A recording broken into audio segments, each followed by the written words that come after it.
I got told about this little tiny strip right here. I was like, nope. No way that shit gonna clean my clothes. I know I'm just jumping into this, but I brought it home and we used it for a couple of weeks and I'm like, holy crap, I can't believe it's actually effective.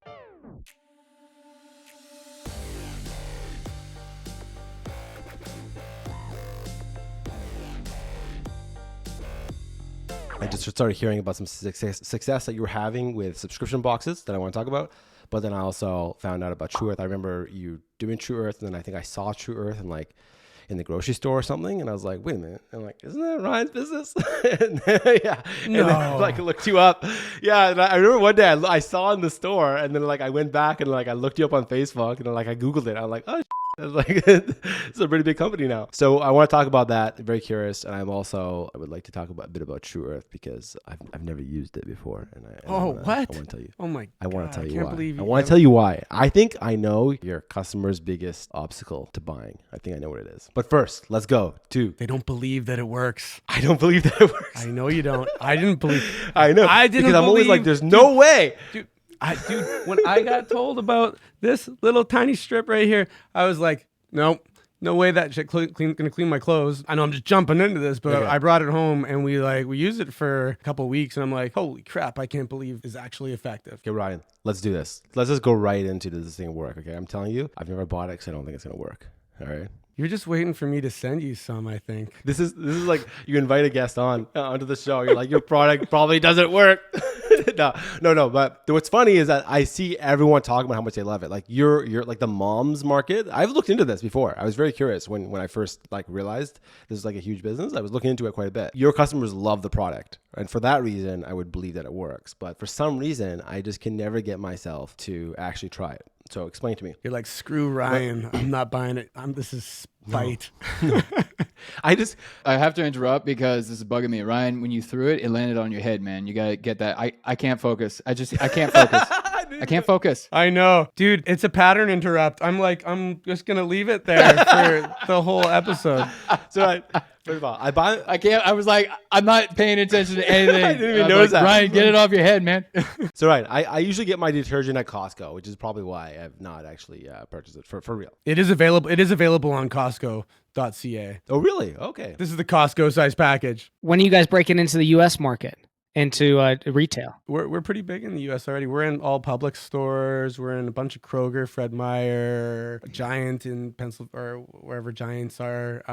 We're at 7,000 stores around North America. So I meant for Costco specifically, since we brought it up. I'm just curious, is that a play for you guys or no, not so much? How does that whole world work? Retail is an interesting game that not a lot of people actually talk about.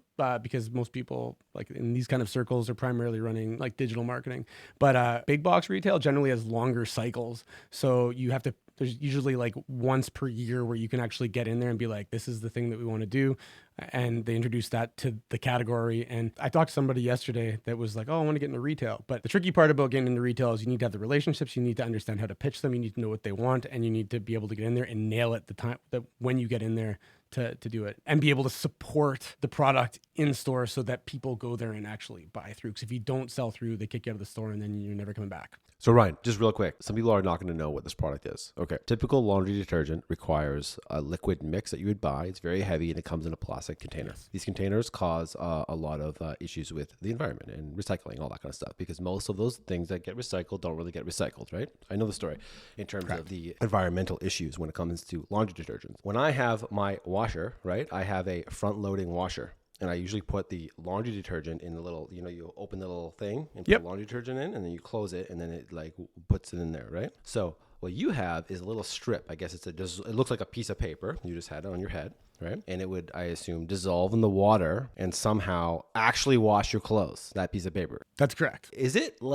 dried soap or what is that? No, so I mean, you want to get into the science of how dishwashing liquid laundry detergent works. I just want to do it real quick for my mom's gonna watch this. Second grader level for us, please. Yeah. So basically what happens is your laundry machine, you put the clothes in there, they spin around. That creates mechanical movement that generally dislodges dirt or whatever, right? What happens is when you put laundry detergent into the water, it changes the ionization of the water. And then there's these little molecules that glob onto dirt. Once they wrap around the dirt, since the water ionization is reversed, I can't remember if it's negative or positive, it pushes all of the dirt that is surrounded by these molecules away from your clothes, and then it gets flushed out. That's called a surfactant. So basically, your laundry detergent consists of something that changes the ionization of the water and another thing that binds to dirt so that it goes away from your clothes. This consists of those ingredients at a pre-dose concentration that does the job. So do you think that in terms of like the market and me, not understanding that sort of thing, do you think that that's preventing some, like, I don't know, like I kind of get the idea of what you're saying. It's science, right? Yeah. Like soap is like soapy and like it smells good and like, that sort of thing. So I mean, it's going to like do a better job washing my clothes. Like, is that even true? Like, yeah. So like laundry detergent isn't soap though, like it's a little bit different than soap. It's close, but. Oh, it's not. Oh, interesting. So detergent is slightly different than a soap. So when you look at like liquid detergent, right? Is there like actually different qualities of detergent you would say? Yeah, for sure. Depends on how well they ionize the water. Yeah, well, there's also other things like they could have enzymes, which are like almost like a virus that cleaves certain material. There's a number of factors that contribute to the actual benefit or how well the efficacy. Will Tru Earth like also help with like keeping my clothes in good quality? I don't want to make any claims that get me in any sort of legal trouble, but at the end of the day, if you're using less chemicals on your clothes, the hypothesis would be that they should potentially last longer. Huh, interesting. All right, I'm going to buy a box of Tru Earth. I will send you guys all a package so you can experience it firsthand, and then you can be like, this takes up so much less space and it's so much easier, and it actually kind of feels cool to do laundry for a bit. As my personal apology for never buying it in the past, I'm going to go there and I'm going to buy like 3 boxes. Listen, I forgive you. For everybody in my family for next Christmas, next year. I was actually just on the website wondering if I could order it to get it shipped to Costa Rica. Are you guys in Costa Rica? Probably not. I'd be shocked if you're in Costa Rica. I'd have to have it get shipped to me, right? Yeah, we might be. I don't know. We're in like 80 countries. I'm not sure. Yep, well, you might be here then. I just got to do my homework. Okay, I got to ask. This is a subject everyone is tired of talking about, but like Matt, I have zero experience in e-commerce and physical goods. I'm all about digital products as well. And I know everyone's sick and tired of talking about it, but how did COVID and supply chain management affect you guys, and how did you respond? I got to know. I got to ask that. Yeah. It's crazy. We actually did something pretty innovative. So like we were terrified because this business was really new and we were literally packaging this product by hand. Like we'd have people stacking up, counting the number of units and putting them in packages because we grew so fast. We didn't get to a point where we had automation, and that created a huge challenge because COVID, you couldn't get a whole bunch of people in the same room. So the demand that we were generating was so much higher than we could possibly fit in the allocated space that you were allowed for humans during COVID. So what we did is we made like this like skip the dishes type thing for work.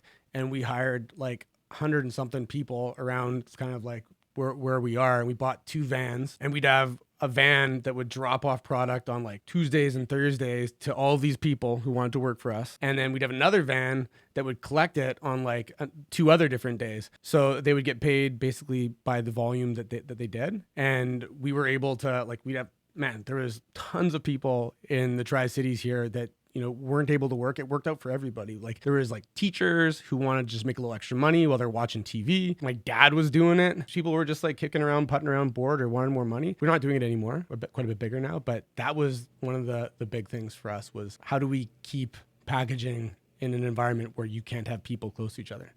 Right on, man. Good for you. Because so many businesses just kind of threw up their hands in those days, right? And like, to be fair, there were a lot of businesses that they couldn't have overcome that challenge, and the government came and shut them down or whatever. But you guys, adapt and overcome. Right on, man. That's awesome. Yeah. And like, it was great for like, not just for the business, but it was also great for the community because it gave a lot of people that were screwed up by COVID. Wow. Right. Did you make some like press about that? That is actually amazing that you put that together. Like, did you get some cred for that?